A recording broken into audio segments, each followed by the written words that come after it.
Hello, how may I help you? I'm looking for my friend Subaru. Oh, you want a Subaru? You've come to the right place. Would you like me to give you a tour of the dealership? No thanks, I'm looking for my friend, Natsuki Subaru. Ah! I'm not familiar with that model. I can show you this year's Outback and Legacy, though. Both are great choices. No, I'm sorry. I guess I'll look for him somewhere else then. Whoa! That was a close one. Team Miller for the win. Oh, please don't let me die. Waiting for your touch. 믿어도 너니 뭐 What up guys, it's Tops and welcome to my first ever review on this channel. In today's video, I'll be discussing what in my eyes is the best anime of 2016, Re:Zero.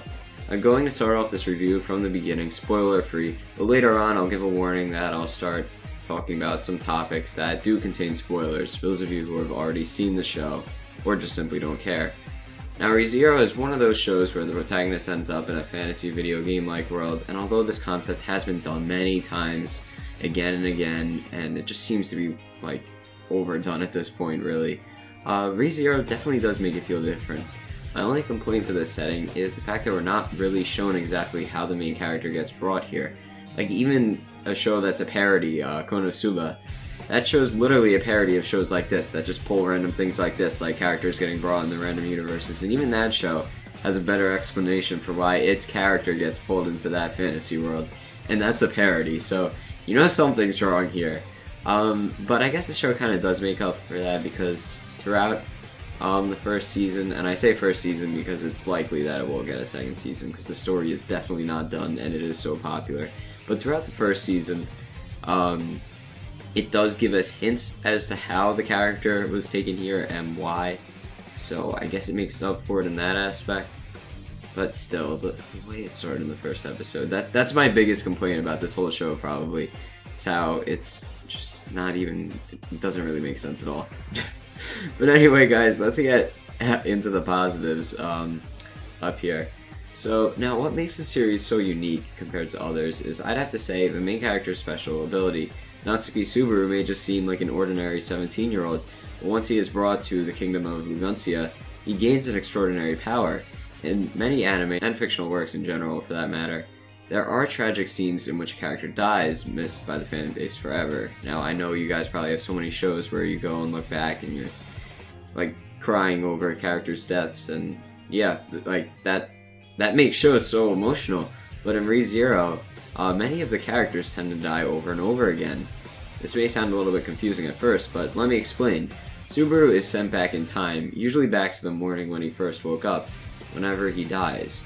So whenever Subaru is killed, or even if it's an accidental death or something like that, he just wakes up that morning usually. And I say usually because sometimes his checkpoints could be a little bit different than from one time to another. It may not be in the morning, it may be sometime during the day, it could even be from a couple days ago that this happens. It's not really, that's another complaint I kind of have, how it's not really well explained why his checkpoints form. They just kind of form around points that are usually convenient for him. But when Subaru is sent back in time, he keeps all of his knowledge from before. So it's as if like he's a video game character who just died and pretty much respawned. That's why I use the word checkpoint, you know, because you know, they kind of go hand in hand there. But yeah, this does seem a little bit like an overpowered ability, because if you had the power to just gain any knowledge, then restart time and redo everything over again, it seems like how could you possibly lose in any situation? But this isn't really the case. The show proves that even if one does have the power to reset time, they may still find it difficult to set things right, especially in Re:Zero's case when Subaru is given so little time, because sometimes he will only have a day to fix everything, and he can't go back further than that because his checkpoint is stuck to that, and once his checkpoint is stuck, he cannot go back any further in time. So most of the time, he's only given a small amount of time, so he always really does face these challenges and he has to start over again. That's something that I really love that continues to go throughout the whole entire plot of the show, that concept. I think it really builds upon the whole storyline. Now this thought-provoking concept certainly isn't the only thing that makes Re:Zero great. Its large cast of characters with unique personalities really sets the show apart from others of the same genre. For instance, you have Subaru, the main character whose own pride gets in the way of him. Then there's this girl here who is strong enough to save Subaru in some cases, but lacks any self-esteem whatsoever. The villains of this series thus far, and I say thus far because there will likely be more to this show as I said before, they are very distinct from one another. There's Elsa, the cold-blooded assassin, and Betelgeuse, who's just completely insane. I mean, look at this guy. There's plenty of supporting characters I could dive right into also, but I think you all get the point. With both unique personalities and abilities, and I say that because a lot of shows just tend to have characters with different abilities, and that's like what separates them, or like different things that they like. One show that I'm gonna point out right here is Akame ga Kill. So sorry Akame ga Kill fans, I actually really used to love that show and the manga too. But one thing that does is they differentiate their characters by just giving them like different abilities.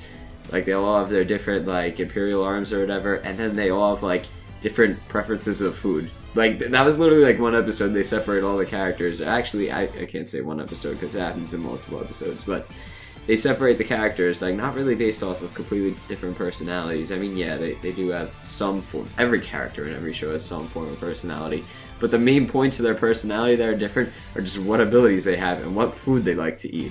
Like this show actually does have characters. So many, and like you never really feel like two of them are quite the same, and that's just something that makes it so much better, really, because you don't want to have a story that just has like a bunch of boring, dull characters that aren't that distinctive from one another. However, what really made me fall in love with the show more than anything was the emotions it brought forth. I said before that in shows where characters do die forever, you do have a lot of emotions from that, but this show proves that even if they do come back, there are plenty of emotions as well. I know the term a roller coaster of the feels is something that's highly overused, especially in anime, but there's really not a better term for this.